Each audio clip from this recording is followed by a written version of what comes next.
ವಿಚಾರಕ್ಕೆ ಆಪರೇಷನ್ ಸಿಂಧೂರದ ಮುಖೇನವಾಗಿ ನಾವು ಉತ್ತರವನ್ನು ಕೊಟ್ಟಿದ್ದೀವಿ. ಯಾವ ಹೆಣ್ಣು ಮಕ್ಕಳ ಕುಂಕುಮವನ್ನು ಕಿತ್ಕೊಂಡ್ರೋ ದುಷ್ಟ ಉಗ್ರರಿಗೆ ಅದೇ ಸಿಂಧೂರದ ಮುಖೇನವಾಗಿ ನಿಮಗೆ ಉತ್ತರವನ್ನು ಕೊಟ್ಟಿದ್ದೀವಿ. ಭಾರತದ ದಾಳಿಗೆ ಪಾಕ್ನಲ್ಲಿ ಈಗ ಅಲ್ಲೋಲ ಕಲ್ಲೋಲವೇ ಸೃಷ್ಟಿಯಾಗ್ತಾ ಇದೆ. ದಾಳಿಯ ದೃಶ್ಯವನ್ನ ಈಗ ಬಿಚ್ಚಿಡ್ತಾ ಇದೆ. ಭಾರತದ ಪರಾಕ್ರಮ ಮ್ಯಾಕ್ಸರ್ ಟೆಕ್ನಾಲಜೀಸ್ನ ಉಪಗ್ರಹ ಚಿತ್ರ ಈಗ ರಿಲೀಸ್ ಆಗಿದೆ. ಮ್ಯಾಕ್ಸರ್ ಟೆಕ್ನಾಲಜೀಸ್ನ ಉಪಗ್ರಹ ಚಿತ್ರವನ್ನ ಭಾರತೀಯ ಸೇನೆ ಈಗ ರಿಲೀಸ್ ಮಾಡಿದೆ. ಮುರಿಡ್ಕೆ ಮತ್ತು ಬಹವಾಲ್ಪುರದಲ್ಲಿ ಆಪರೇಷನ್ ಸಿಂಧೂರ ಯಾವ ರೀತಿಯಾಗಿ ವರ್ಕೌಟ್ ಆಗಿದೆ ಅಂತ. ಮಸೀದಿ ಸೇರಿದಂತೆ ಉಗ್ರರ ನೆಲೆಗಳ ಮೇಲೇನೆ ಭಾರತ ಗುರಿಯಾಗಿಸಿಕೊಂಡು ದಾಳಿಯನ್ನ ಮಾಡಿತು. ಅದು ಮಿಡ್ ನೈಟ್ ಆಪರೇಷನ್ ಆಗಿತ್ತು. ಭಾರತದ ದಾಳಿ ಬಳಿಕ ಹಾಗಾದ್ರೆ ಈಗ ಹೇಗಿದೆ ಉಗ್ರರ ತಾಣಗಳು? ಅಟ್ಯಾಕ್ ನಂತರ ಸ್ಮಶಾನದ ರೀತಿಯಲ್ಲಿ ಈಗ ಗೋಚರ ಆಗ್ತಾ ಇದೆ ಉಗ್ರರ ಅಡಗುತಾಣಗಳು. ಸ್ಫೋಟದ ತೀವ್ರತೆಗೆ ಛಿದ್ರವಾಗಿದ್ದಾವೆ ಪಾಕಿಸ್ತಾನದ ಕಟ್ಟಡಗಳು. ಭಾರತದ ದಾಳಿ ನಂತರ ಪಾಕ್ ಚಿತ್ರಣವೇ ಚೇಂಜ್ ಆಗಿದೆ. ಎಲ್ಲ ಕಡೆನೂ ಕೂಡ ಬೂದಿ ಮುಚ್ಚಿದ ಕೆಂಡದ ರೀತಿಯಾಗಿದೆ. ಭಾರತದ ದಾಳಿಗೆ ಪಾಕ್ನಲ್ಲಿ ಅಲ್ಲೋಲ ಕಲ್ಲೋಲ. ದಾಳಿಯ ದೃಶ್ಯವನ್ನ ಈಗ ಬಿಚ್ಚಿಡ್ತಾ ಇದೆ ಭಾರತೀಯ ಸೇನೆ. ಮ್ಯಾಕ್ಸರ್ ಟೆಕ್ನಾಲಜೀಸ್ನ ಉಪಗ್ರಹ ಚಿತ್ರವನ್ನು ಈಗ ರಿಲೀಸ್ ಮಾಡಿರೋದ್ರಿಂದ ಪಾಕಿಸ್ತಾನ ಅಕ್ಷರಶಃ ನಲುಗಿ ಹೋಗಿದೆ. ದೃಶ್ಯಾವಳಿಯಲ್ಲಿ ಗಮನಿಸ್ತಾ ಇದ್ದೀರಾ. ಮುರಿಡ್ಕೆ ಬಹಾಲ್ಪುರದಲ್ಲಿ ದಾಳಿಗೂ ಮುನ್ನ ಹೇಗಿದ್ವು ಕಟ್ಟಡಗಳು, ದಾಳಿಯಾದ ನಂತರ ಯಾವ ರೀತಿಯಾಗಿ ಸ್ಮಶಾನದ ರೀತಿಯಲ್ಲಿ ಗೋಚರ ಆಗ್ತಾ ಇದೆ ಅನ್ನೋದನ್ನ ಎರಡೂ ಕಟ್ಟಡದ ಚಿತ್ರಗಳನ್ನು ಇಲ್ಲಿ ಗಮನಿಸ್ತಾ ಇದ್ದೀರಾ. ದಾಳಿಗಿಂತ ಮುಂಚೆ ಮಲ್ಟಿಪಲ್ ಕಟ್ಟಡಗಳಿವು. ಉಗ್ರರಿಗೆ ತರಬೇತಿಯನ್ನು ಕೊಡ್ತಾ ಇದ್ದಂತಹ ಕಟ್ಟಡಗಳಿದು. ಅನೇಕ ಸಂಸಾರಗಳನ್ನು ಹಾಳು ಮಾಡಲಿಕ್ಕೆ ಇದೇ ಕಟ್ಟಡದಲ್ಲಿ ತರಬೇತಿಯನ್ನು ಕೊಡ್ತಾ ಇದ್ರು. ಇದರಲ್ಲಿ ಗುಂಡಿಕ್ಕಿ ಹೇಗೆ ಸಾಯಿಸಬೇಕು, ಆತ್ಮಾಹುತಿ ದಾಳಿಕೋರರನ್ನ ಯಾವ ರೀತಿಯಾಗಿ ತಯಾರು ಮಾಡಬೇಕು, ಎಲ್ಲ ರೀತಿಯಾದಂತಹ ತರಬೇತಿಯನ್ನು ಈ ಕಟ್ಟಡಗಳಲ್ಲಿ ಕೊಡ್ತಾ ಇದ್ರು. ನೋಡಿ ದೃಶ್ಯಾವಳಿಯಲ್ಲಿ ಗಮನಿಸ್ತಾ ಇದ್ದೀರಾ. ಈಗ ಹೇಗಾಗಿದೆ ಮಿಸೈಲ್ ದಾಳಿಯ ಬೆನ್ನಲ್ಲೇ ಈಗ ಹೇಗಾಗಿದೆ ಅಂದರೆ ಭೂಕಂಪಕ್ಕಿಂತನೂ ತೀವ್ರತೆಯನ್ನು ಪಡ್ಕೊಂಡ ಅಷ್ಟರ ಮಟ್ಟಿಗೆ ಇವಾಗ ಈ ಕಟ್ಟಡಗಳು ಛಿದ್ರವಾಗಿ ಹೋಗಿದ್ದಾವೆ. ಈ ಕಟ್ಟಡಗಳು ಉಗ್ರರಿಗೆ ತರಬೇತಿಯನ್ನು ಕೊಡ್ತಾ ಇದ್ದದ್ದು, ಶಸ್ತ್ರಾಸ್ತ್ರಗಳನ್ನು ಇದೇ ಜಾಗದಲ್ಲಿ ದಾಸ್ತಾನು ಮಾಡಿ ಇಡ್ತಾ ಇದ್ದಂಥದ್ದು, ಅನೇಕ ಫೈಲ್ಗಳು, ಅನೇಕ ಬುಕ್ಸ್ಗಳು ಎಲ್ಲವೂ ಕೂಡ ಈಗ ಛಿದ್ರವಾಗಿ ಹೋಗಿದ್ದಾವೆ. ದೃಶ್ಯಾವಳಿಯಲ್ಲಿ ಕೂಡ ಗಮನಿಸ್ತಾ ಇದ್ದೀರಾ.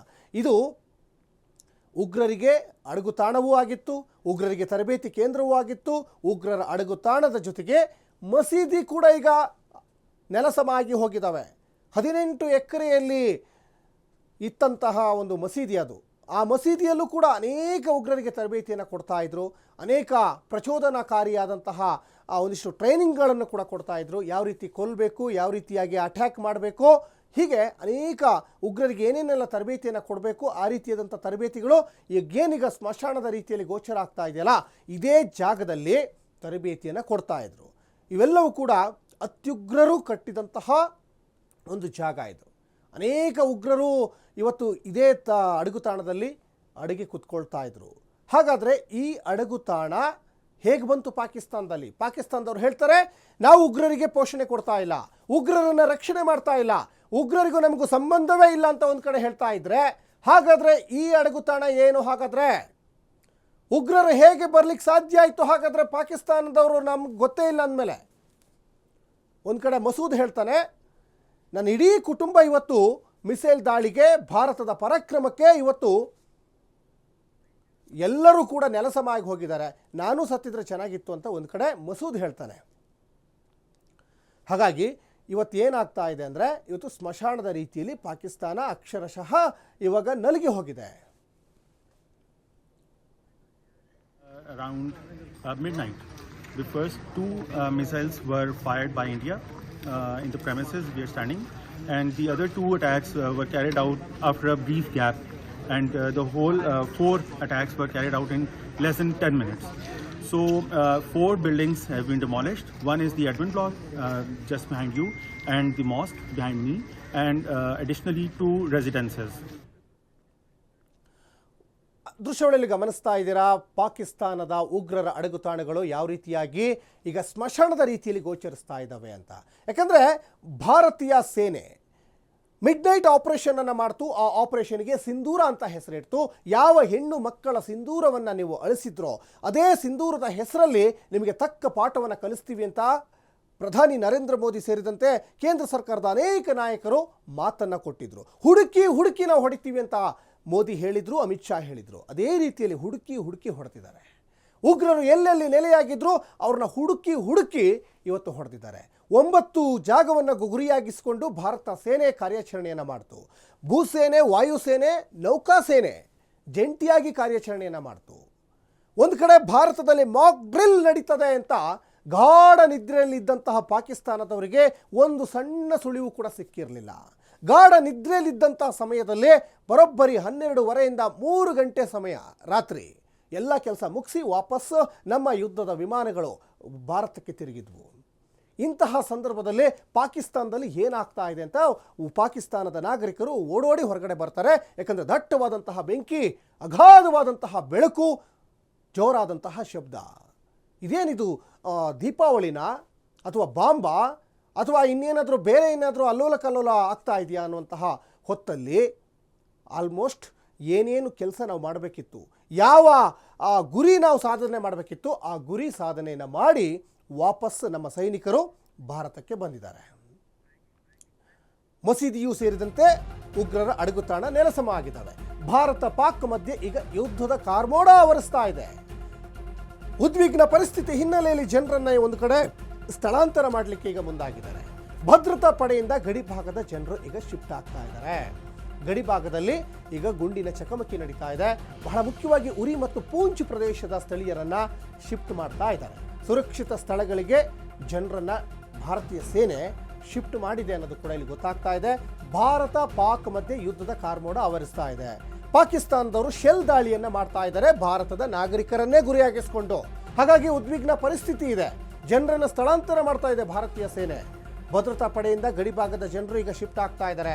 ಪಾಕಿಸ್ತಾನದವರು ಭಾರತದ ನಾಗರಿಕರನ್ನೇ ಗುರಿಯಾಗಿಸಿಕೊಂಡು ಶೆಲ್ ದಾಳಿಯನ್ನು ಮಾಡ್ತಾ ಇದ್ದಾರೆ, ಏರ್ ಸ್ಟ್ರೈಕ್ ಆದ ಬೆನ್ನಲ್ಲೇ.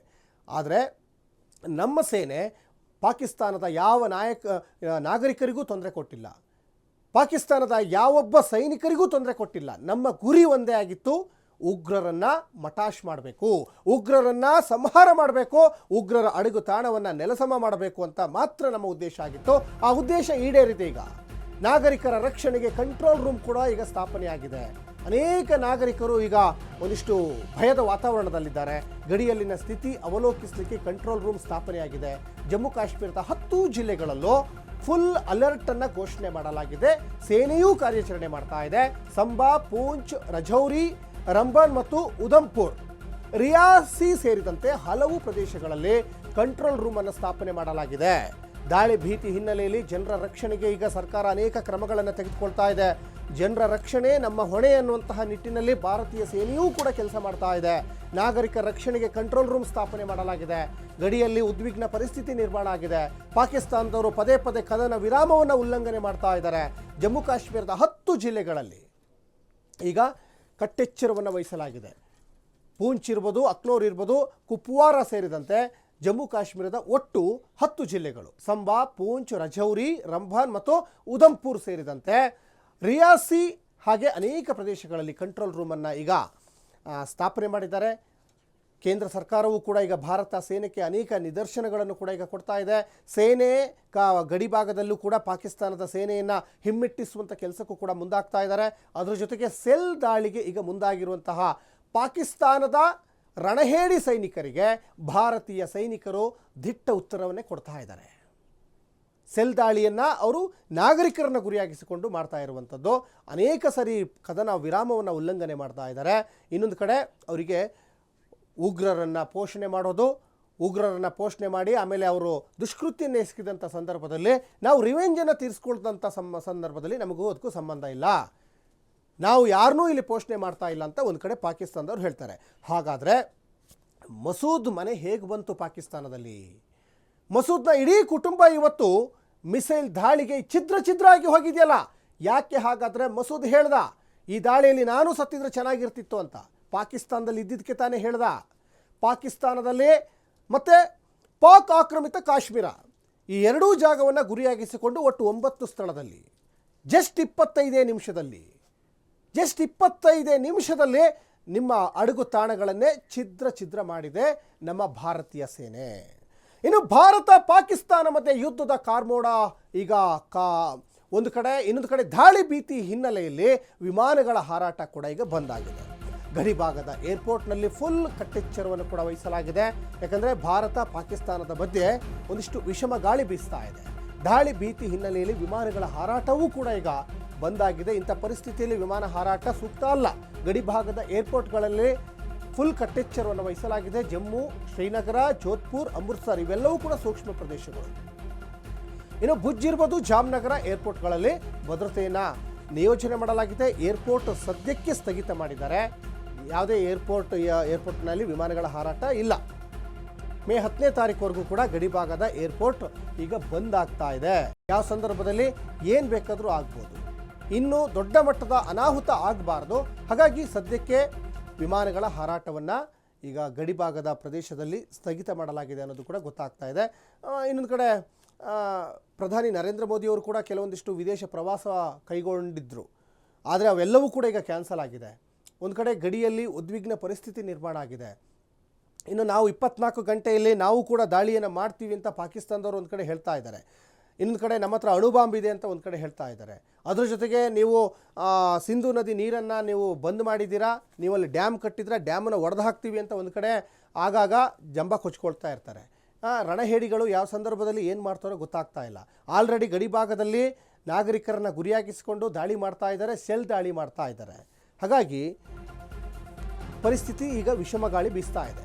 ಭಾರತದ ದಾಳಿ ಭೀತಿಯಲ್ಲಿ ಪಾಕಿಸ್ತಾನ ಒಂದು ಕಡೆ ವಿಲವಿಲ ಅಂತ ಒದ್ದಾಡ್ತಾ ಇದೆ. ಪಾಕಿಸ್ತಾನದಲ್ಲಿ ನಾಗರಿಕ ವಿಮಾನ ಹಾರಾಟ ಈಗ ಬಂದ್ ಆಗಿರೋದ್ರಿಂದ ಅಲ್ಲೂ ಕೂಡ ಸಮಸ್ಯೆಗಳು.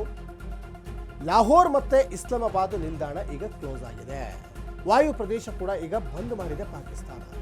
ಒಂದು ಕಡೆ ಭಾರತದಲ್ಲೂ ಕೂಡ ವಿಮಾನ ಹಾರಾಟ ಸ್ಥಗಿತ, ಪಾಕಿಸ್ತಾನದಲ್ಲೂ ವಿಮಾನ ಹಾರಾಟ ಸ್ಥಗಿತ. ಮುಂದಿನ 48 ಗಂಟೆಗಳ ಕಾಲ ವಾಯು ಪ್ರದೇಶ ಬಂದ್ ಆಗುತ್ತೆ, ಅಂದರೆ 2 ದಿನ.